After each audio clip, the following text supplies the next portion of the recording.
Imagine waking up one morning convinced you finally cracked the code of existence. You stroll through life certain you see what others can't, confident that your opinions are sharp, your reasoning airtight, your intelligence undeniable. Yet, what if, quietly, imperceptibly, you were wrong about almost everything? Now picture a stranger watching you from afar, silently recognizing your errors while you march forward in perfect confidence. This is not a rare tragedy. It is astonishingly common, and it raises a deeply unsettling paradox. What if the very people who know the least are the most convinced they know the most? How could ignorance wear the mask of certainty so convincingly? Why do those drowning in misconceptions often speak the loudest, while those who truly understand hesitate, doubt, and question themselves? Could it be that knowledge doesn't breed arrogance, but humility, and that arrogance is the child of ignorance? This contradiction slices through the heart of human psychology. It challenges everything you've been taught about intelligence being obvious, visible, or self-evident. It dares to whisper that confidence can be a lie, a mirage protecting fragile egos from the unbearable weight of not knowing. And here's where it becomes darker. If you were wrong about your own intelligence, how would you even know? Would you recognize your blind spots, or defend them with righteous fury? Would you question your logic or build elaborate castles of certainty atop the sand of your errors? We live in an age of relentless voices, everyone proclaiming, posting, debating, declaring. Opinions rise like smoke from millions of fires. But amid this noise, a quiet question gnaws at the edges of sanity. What if the world is being shaped not by the wisest voices, but by the loudest fools who think they are wise? The philosophers warned us of this. Socrates said, "The only true wisdom is in knowing you know nothing." Yet modern life rewards the opposite. It celebrates those who perform certainty, who never hesitate, never falter, never doubt. Meanwhile, genuine thinkers are paralyzed by their awareness of complexity, by their humility before the unknown. And so a disturbing pattern unfolds. The shallow often rise. The thoughtful often remain silent. The blind lead the sighted, because the sighted are too busy questioning their own vision. This isn't just a curiosity of human behavior. It is an existential threat to truth itself. Because when ignorance is wrapped in the armor of self-assurance, it becomes almost invincible. You can't reason with it. You can't persuade it. It is shielded by its own certainty. And this is where the ground beneath your feet begins to quake. If ignorance can masquerade as wisdom so convincingly that even its carrier can't see through the disguise, then how do you know it isn't happening to you? How do you distinguish confidence born from knowledge, from confidence born from delusion? How do you tell the difference between being informed and only thinking you are? And if those who know little often feel the most certain, and those who know much are filled with doubt, what does that say about the entire structure of human judgment, debate, and progress? This is the invisible snare of the mind, the Dunning-Kruger effect, a cognitive bias where the incompetent overestimate their competence and the competent underestimate theirs. It is not merely a psychological quirk, it is a philosophical riddle about the limits of self-awareness itself. Because if the mind can be blind to its own blindness, then reality itself becomes slippery. Truth becomes fragile, and the person who is most certain might, in fact, be the furthest from it. And so you stand at the edge of a chilling possibility that humanity's greatest danger is not ignorance, but confident ignorance, not the absence of knowledge, but the illusion of it. What does that mean for the way you trust your own mind, for the way you judge others, for the way societies decide who deserves power, influence, and authority? You might feel the first cracks forming in the foundation of your certainty. Good, because to see clearly, one must first doubt completely, and to understand this strange, inverted world where the least capable believe they are the most capable, you must descend deeper, past the surface of behavior, into the hidden machinery of the mind, because the real question is not simply why the unskilled think they are skilled. It is why the human mind, your mind, was built to deceive itself at all. Let's peel back that curtain. Let's find the hidden roots of this illusion, the ancient psychological and philosophical forces quietly shaping the way people see themselves, and how that vision becomes their prison. Beneath the surface of this strange illusion lies something far older and far more unsettling than mere arrogance. The Dunning-Kruger effect is not just a modern curiosity discovered in a psychology lab, it is a symptom of how the human mind has always been wired to protect the ego, even at the cost of truth. Imagine for a moment that your mind is less a seeker of truth and more a bodyguard of identity. This is the paradox at the heart of human thinking. The brain does not primarily care about accuracy, it cares about survival. And survival, in the emotional sense, often means maintaining a stable and flattering self-image, even if that image is a lie. Carl Jung warned that the ego is a fragile construct, an illusion of control crafted to shield us from the chaos of the unconscious. He believed that what we call the self is only a thin mask floating above a vast ocean of unknown forces. And when that mask is threatened, when reality hints that we might be less intelligent, less capable, less worthy than we imagine, the psyche moves swiftly to defend itself. Not with humility, but with denial. This is where self-deception blooms. The mind filters information like a biased judge, selecting only the evidence that flatters and discarding anything that wounds. We confuse confidence for competence because it feels safer to believe in our own brilliance than to face the vertigo of our limitations. And here is the twist: the less someone knows, the fewer tools they have to recognize their own errors. Knowledge is what gives us the lens to see flaws in our thinking, but ignorance robs us of that lens. So the ignorant remain blind to their blindness.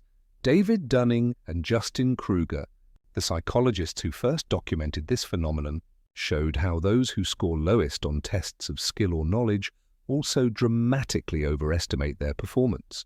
Meanwhile, the most competent underestimate theirs, plagued by what Bertrand Russell once described. The trouble with the world is that the stupid are cocksure and the intelligent are full of doubt. But why does this pattern exist at all? Why would evolution produce a mind so prone to overestimating itself? Because overconfidence once had survival value. Our ancestors didn't need precise self-assessments to survive. They needed the courage to act. A hunter who hesitated, doubting his aim, starved. A leader who second-guessed every decision lost followers. So nature rewarded the illusion of certainty. The brain evolved not to see truth, but to see enough truth to survive, and to cloak the rest in the comforting fog of overconfidence. Philosophers have long sensed this shadow beneath human thought. Friedrich Nietzsche argued that most of what we call truth is merely a set of illusions we have forgotten are illusions, useful fictions that make life bearable. Arthur Schopenhauer went further, claiming the intellect is not meant to discover truth at all, but to serve the will, to justify our desires after the fact, rather than guide them. In other words, the mind is not a scientist. It is a lawyer, defending the ego's case even when the evidence is rotten, and modern psychology echoes this. Studies on cognitive dissonance show how, when confronted with proof of our mistakes, our brains don't naturally update, they double down. To admit we are wrong feels like death to the ego, so instead we build mental barricades, wrap ourselves in certainty, and attack anyone who dares expose our fragility. This is the hidden architecture of the Dunning-Kruger effect, a fragile ego, desperate for stability. Mind evolved to prefer confidence over accuracy, a culture that rewards loudness more than depth, and all of this quietly conspires to trap us inside an illusion. The less we know, the safer it feels to believe we know everything. But this trap has a cruel twist, because those who know little also lack the self-awareness to recognize their ignorance. They often rise in visibility and influence. They speak with conviction, they persuade with ease, and the world mistakes their volume for vision. Meanwhile, the truly wise hesitate, tangled in nuance, too aware of complexity to proclaim absolute truths. This inversion corrodes everything: personal relationships, public discourse, even entire societies. But before we can explore its consequences, we must pause here, in this unsettling realization. The mind you trust most, your own, may be built not to reveal truth, but to protect you from it. And if that is true, how can you ever know if you are genuinely wise or merely well defended by your own delusion?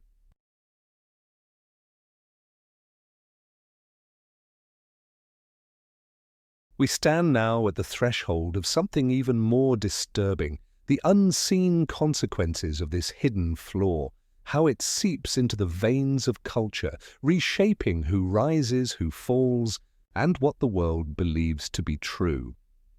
The true danger of the Dunning-Kruger effect is not just personal delusion, it is what happens when millions of deluded minds collide. What begins as a private illusion metastasizes into a collective force, reshaping entire cultures and civilizations in its image. Imagine a world where confidence is mistaken for truth, where the loudest voices drown out the wisest, where charisma is crowned king while quiet insight is buried alive. This is not imagination. This is the reality silently unfolding around you.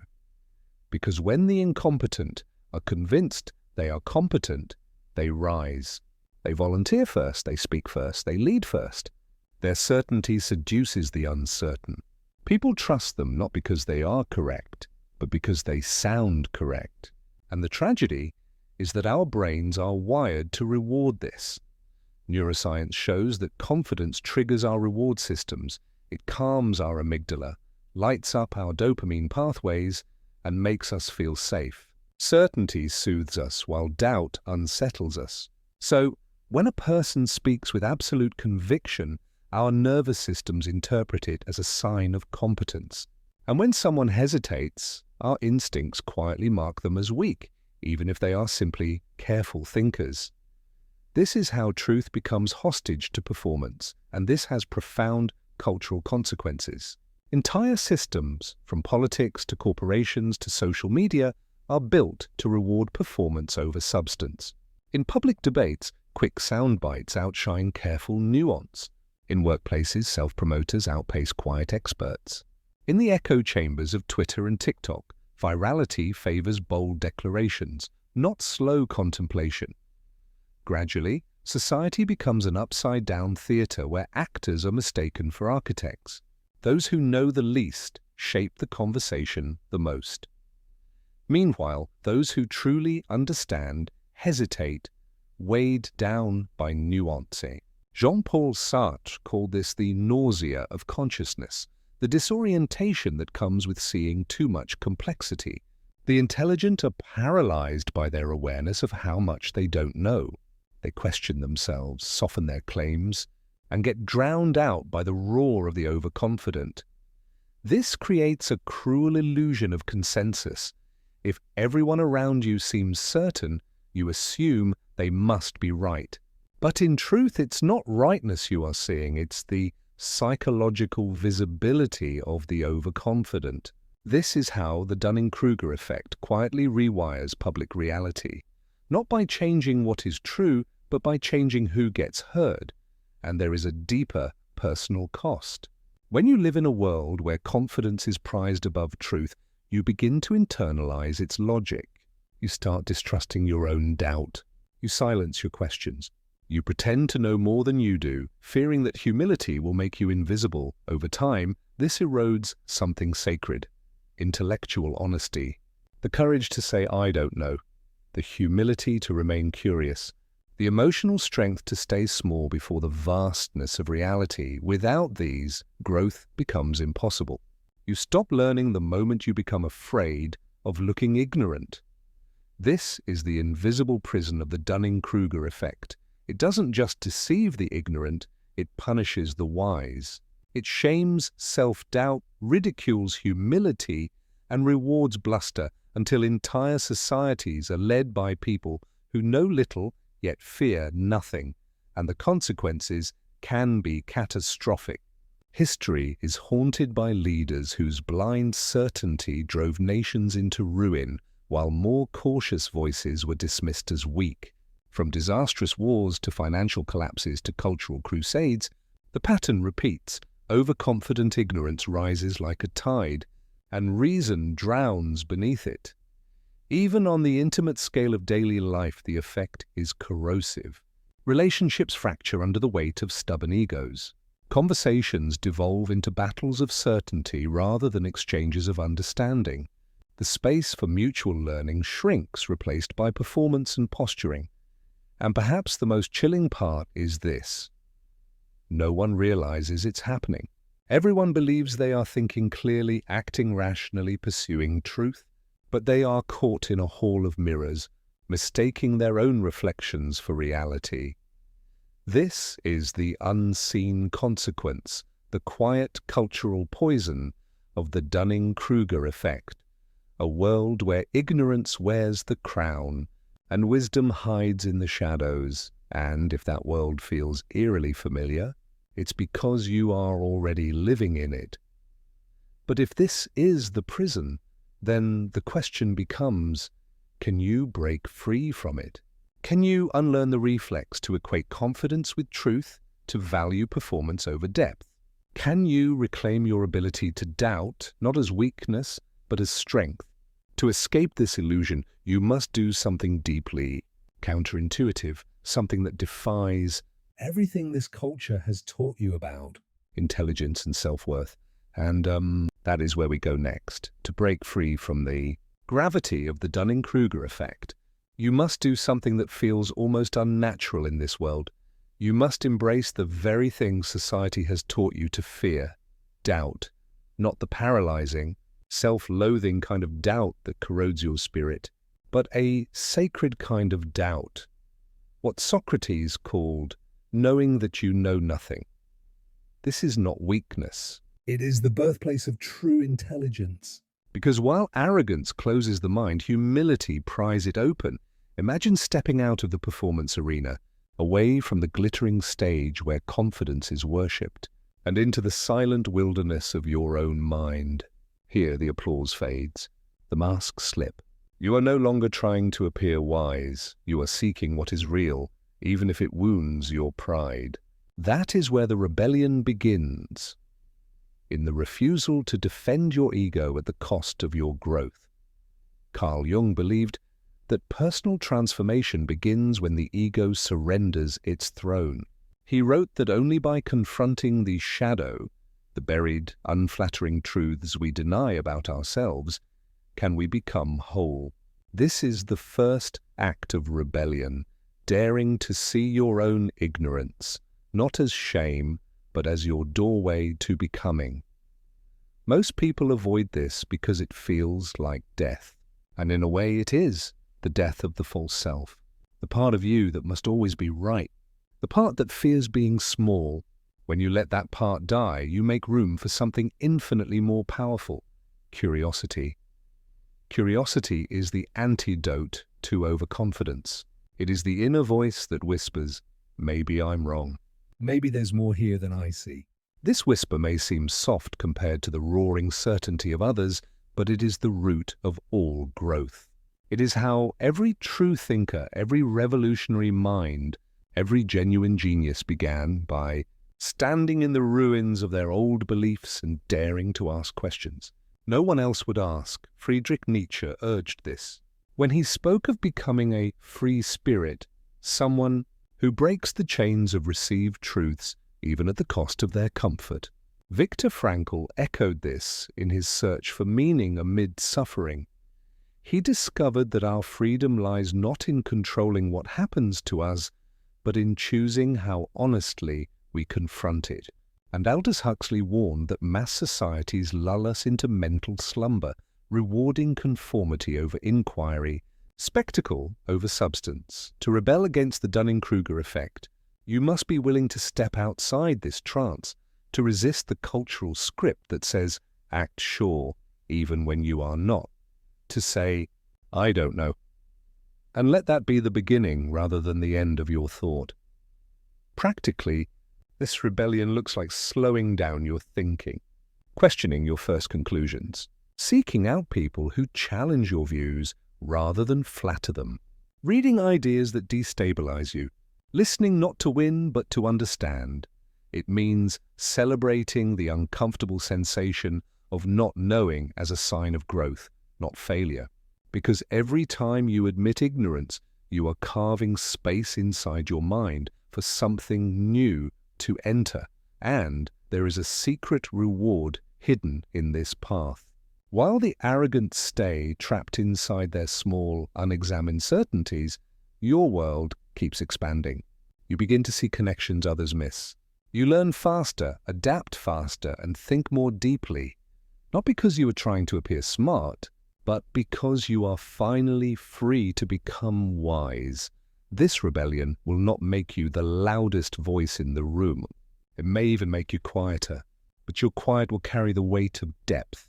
And though the world may overlook that at first, in the long arc of time, depth outlasts spectacle. The truly intelligent are rarely crowned in their own era. They walk among the noise like ghosts, their eyes fixed on deeper currents. You can join them not by proving you are smarter than others, but by becoming endlessly more open than you were yesterday. That is how you escape the trap. That is how you reclaim your mind from the prison of false certainty. But even this rebellion is not the end, because beyond it lies something even more profound, a realization that rewrites the meaning of intelligence itself. Not just how to think more clearly, but what thinking truly is, and that final revelation waits ahead. If the rebellion is the breaking of chains, the ultimate truth is stepping beyond the prison entirely. Because what you discover once you dare to face your own ignorance is that intelligence was never about being right, it was about being awake. You begin to see that the mind is not a fixed container of knowledge, but a living, breathing process. Intelligence is not a trophy you win or a title you hold. It is a continual willingness to die to your illusions and be reborn into deeper seeing. True wisdom is less about acquiring answers and more about dissolving the false certainties that kept you blind. This is why those who truly know appear humble. They are not pretending. They have tasted the infinite depth of reality and realized how small they are within it. They are not crushed by this realization, they are liberated by it. Because once you no longer need to appear all-knowing, you are free to keep learning forever. This is the paradox that the inadvertently points us toward, that the most intelligent stance is not unshakable confidence, but a graceful dance with uncertainty, called this individuation, the journey toward becoming whole, where we integrate not only the bright parts of ourselves, but also the shadow, the unknown, the terrifying awareness of our own limitations, and something miraculous happens when you reach this point. You stop needing to win every argument. You stop needing to always look competent. You stop mistaking performance for worth. You are no longer a prisoner of the ego's fragile need to be right. You are finally free to be real. And this shift is not just psychological, it is almost spiritual. Because in surrendering the illusion of absolute knowledge, you touch something larger, a quiet, unshakable trust in the unfolding of life itself. You begin to see intelligence everywhere, not just in human logic, but in the way nature adapts, in the way suffering teaches, in the way even your mistakes become guides. Wrote that meaning is not something we invent. It is something we discover, even in tragedy. Likewise, wisdom is not something we fabricate to feel smart. It is something we encounter when we stop pretending to know everything. And when you live from this place, you begin to notice a subtle reversal. While others cling desperately to their certainty, you are not afraid to let go. While they defend their opinions like fortresses, you open your mind like a window. And paradoxically, this makes you not weaker but stronger. Because a mind that can be changed is a mind that can grow. This is the final liberation from the psyche, realizing that your value does not come from being the smartest person in the room. It comes from being the most awake, the one who can sit in uncertainty and still choose curiosity over fear, the one who can face the vastness of what they don't know and feel wonder instead of panic. And here is the secret. This kind of intelligence is contagious. When you live this way, you give others permission to put down their masks. You create space for genuine dialogue, for mutual learning, for the kind of truth-seeking that can heal not only individual minds, but entire cultures. This is how societies shift, from being ruled by the loudest to being guided by the wisest, not because we silence the fools, but because we stop mistaking their confidence for clarity. We tune our ears differently. We begin to value depth over noise, questions over slogans, nuance over certainty. And it begins with you, right here, right now, choosing to see yourself clearly, choosing to notice where you may have been wrong, not as shame, but as a doorway into greater truth, choosing to stay humble, not because you are small, but because you are in the presence of something immeasurably vast. So the next time you feel that surge of absolute certainty, pause. Ask yourself, am I clinging to this because it is true or because it is comfortable? Am I defending my ego or seeking reality? This moment of pause is the crack in the illusion where light enters. And perhaps as you step fully into this awareness, you will feel a quiet smile rise within you, not because you have conquered ignorance, but because you have befriended it, because you have learned to walk hand in hand with doubt, and in doing so discovered a form of intelligence no delusion can touch. The ultimate truth is this: real wisdom is not a destination. It is a lifelong posture of openness, a fearless curiosity that refuses to be trapped by false certainty. And in a world that worships the loud and the sure, that quiet openness might just be the most radical act of all.